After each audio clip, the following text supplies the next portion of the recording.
Vamos a mais um assunto do conteúdo programático do concurso para guarda municipais de Volta Redonda. Súmula vinculante número 11 do STF.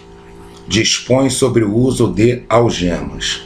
Prezados candidatos, o que eu tenho a falar para vocês sobre isso? Bem, primeiramente o seguinte: analisando o edital do concurso e o conteúdo programático, ou seja, o que cai na sua prova, a súmula vinculante, ela aparece isolada como um dos assuntos que caem na prova, juntamente com os demais. A súmula vinculante é extremamente pequena, então o fato de ela estar ali é porque com certeza ela cairá na prova. Então é muito importante que nós saibamos aqui o conteúdo dessa súmula vinculante. Antes de mais nada, vamos saber o que é uma súmula vinculante, para que vocês possam entender isso aqui. Observem bem, súmula vinculante número 11 do STF, do Supremo Tribunal Federal. A súmula vinculante nada mais é do que o entendimento Supremo Tribunal Federal a respeito de determinado assunto. E, após esse entendimento, o Supremo Tribunal Federal formaliza esse entendimento por escrito e edita esse entendimento como súmula vinculante. Isso significa o quê? O que significa súmula vinculante? Que vincula, obriga todos os demais poderes a cumprir esse entendimento. Então isso fica valendo como se fosse uma lei. Não é uma lei, mas tem uma força vinculante que obriga todos os poderes. Então, o poder judiciário, qualquer juiz, ao julgar um determinado caso, tem que obedecer essa súmula vinculante. O poder executivo, ao executar uma ação, tem que obedecer essa súmula vinculante. Então, vamos ver o que essa súmula traz sobre o uso de algemas. Primeiramente, vamos fazer uma leitura da súmula e depois vamos dissecar isso aqui para que todos possam entender, bem como vamos ver como o examinador pode cobrar na prova. Só é lícito o uso de algemas em caso de resistência e de fundado receio de fuga, ou de perigo à integridade física própria ou alheia, por parte do preso ou de terceiros, justificada a excepcionalidade por escrito, sob pena de responsabilidade disciplinar, civil e penal do agente ou da autoridade, e de nulidade da prisão ou do ato processual a que se refere, sem prejuízo da responsabilidade civil do Estado. Vamos dissecar para que todos possam entender o que diz a súmula vinculante. Então vamos por parte. Ela começa assim: só é lícito o uso de algemas, ou seja, só é permitido o uso de algemas após a edição dessa súmula vinculante. Em que casos? Vamos observar: casos de resistência e de fundado receio de fuga. Vamos parar aqui para a gente explicar isso.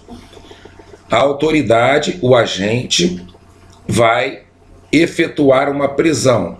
Então, se há resistência, a pessoa a ser presa resiste. E se há o fundado receio de fuga dessa pessoa fugir, então pode ser usado a algema. Ou de perigo à integridade física própria ou alheia. Esse é um outro caso que pode ser usada as algemas. Observem bem: perigo à integridade física própria ou alheia.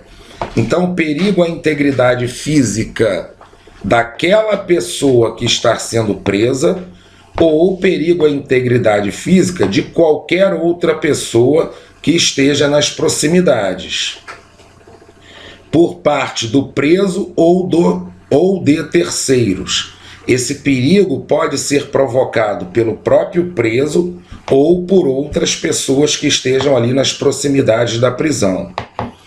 Bem, esses são os casos em que é permitido o uso de algema.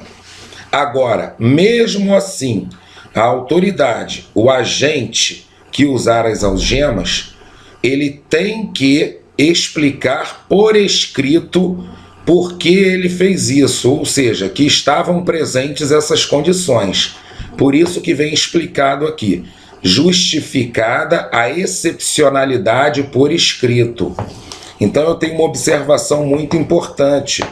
Quando o Supremo Tribunal Federal coloca justificada a excepcionalidade por escrito, ele quer dizer que o uso de algemas é uma exceção, ou seja, no geral, não se deve utilizar algemas, sob pena de responsabilidade disciplinar, civil e penal do agente ou da autoridade.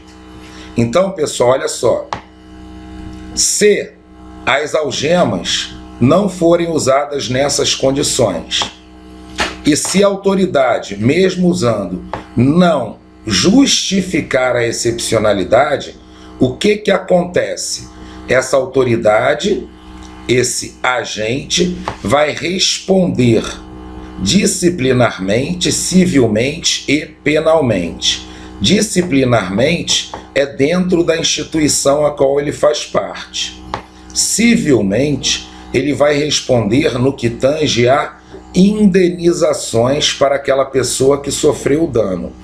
E, penalmente, na área penal, ele pode sofrer uma pena imputada pela justiça em virtude de não ter cumprido a súmula vinculante. Além disso, é dito aqui, sob pena também de nulidade da prisão ou do ato processual a que se refere. Se tudo isso que nós falamos não for cumprido, aquela prisão pode ser anulada por um juiz. Então, é importante que o agente use de forma correta e justificando por escrito, senão tudo pode ir por água abaixo, ou seja, aquela prisão pode ser decretada nula, sem prejuízo da responsabilidade civil do Estado. Ou seja, a pessoa que foi presa indevidamente pode entrar com uma ação na Justiça Civil, exigindo que o Estado repare os danos que ela sofreu.